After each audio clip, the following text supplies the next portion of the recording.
آها 24 رو نداریم چرا. اوکی American English فایل 2 هستیم third edition آخرین ادیشن کتاب American English فایل یونیت 12A Grammar Bank Past Perfect یکی از مهمترین گرامرهای زبان انگلیسی از اجزای زمانها. خب میبینیم که گرامر پست پرفکت رو ببینیم با توضیحات. اول مثل همیشه با مثال شروع میکنیم، مثال هایی که داخل باکس سفیدمون هستن. میگه when I woke up the yard was all white.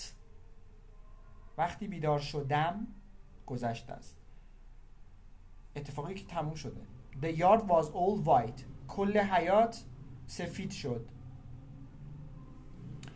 چرا سفید شد؟ because it had snowed during the night.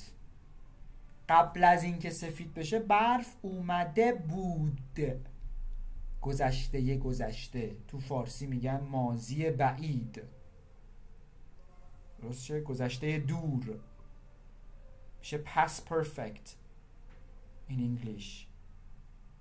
فرمولش رو میبینید، فاعل به علاوه had به علاوه قسمت سوم فعل. فاعل به علاوه had به علاوه قسمت سوم فعل.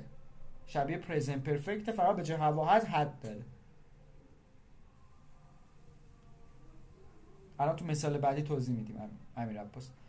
I suddenly realized that یهو فهمیدم که I had left my cell phone in the taxi.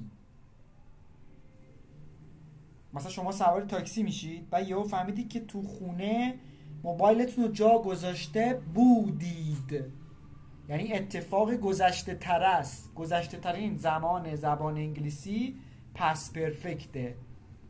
I had left my cell phone I had left my cell phone in the taxi. اینو ببینید بچه‌ها براتون میکشم. به این میگن تایملاین گرامر انگلیسی. ما اگه این نمودار رو در نظر بگیریم، نمودار زمان رو، اینجا میشه آینده future، این قسمت، این وسط میشه now. خب اینجا بچه‌ها با موس خیلی سخته دی، ببخشید به بزرگی خودتون. این پشت هم میشه past.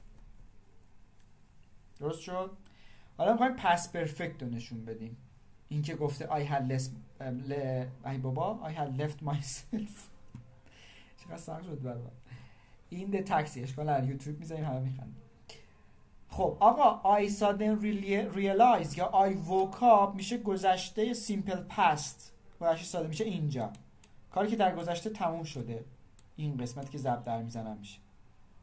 خب بعد it had snowed و I had left my cell phone میشن قبل تر از این. اینجا میشه past perfect، اتفاق قبل از گذشته ساده که میشه ماضی بعید در فارسی. فرمولش هم فاعل به علاوه had به علاوه قسمت سوم فعل به علاوه پی پی ها، قسمت سوم فعلا که تای کتاب هست. حالا منفیش چجوری میشه؟ we got home just in time. رسیدیم خونه the game hadn't started. بازی شروع نشده بود. این the game hadn't started. When she got to class she realized that she hadn't brought her book. یادش رفته بود کتابشو بیاره، یادش رفته بود. منفیاش پس میشه hadn't به علاوه فعل سوم. سوالیش چجوری میشه؟ برعکس میکنیم جاشونو. I went to New York City last weekend. I really loved it. رفتم نیویورک سیتی الان دارم. بعد یکی ازت میپرسه had you been there before؟ قبلا رفته بودی؟ No I hadn't. این هم سوالیش. had you had he had she. برای تمام سابجکت هامونم یکیه. had برای همشون had میاد. had به علاوه پی پی. حالا دیسکریپشن انگلیسیش گفته we use the past perfect when we are already talking about the past and want to talk about an earlier past action. گذشته دورتر. When I woke up the yard was all white. It had snowed during the night. میگه it snowed before I wake up. یعنی قبل اینکه بلند شم اسنو اومده بوده. We make the past perfect with had or hadn't plus past participle. این فرمتشه. The form of the past perfect is the same for all persons. برای he و she و it و you و they و we برای همه یکیه. و میتونیم مخففش کنیم این had رو. had is sometimes contracted to the. مثلا I'd left. اگر دیدید اینجا قسمت سوم فعل این حده. اگر دیدید اینجا قسمت اول فعل اون ووده.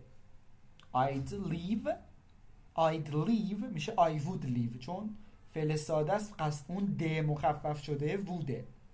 ولی I'd left اون د مخفف شده حده به خاطر اینکه فعلمون قسمت سومه. اینم یه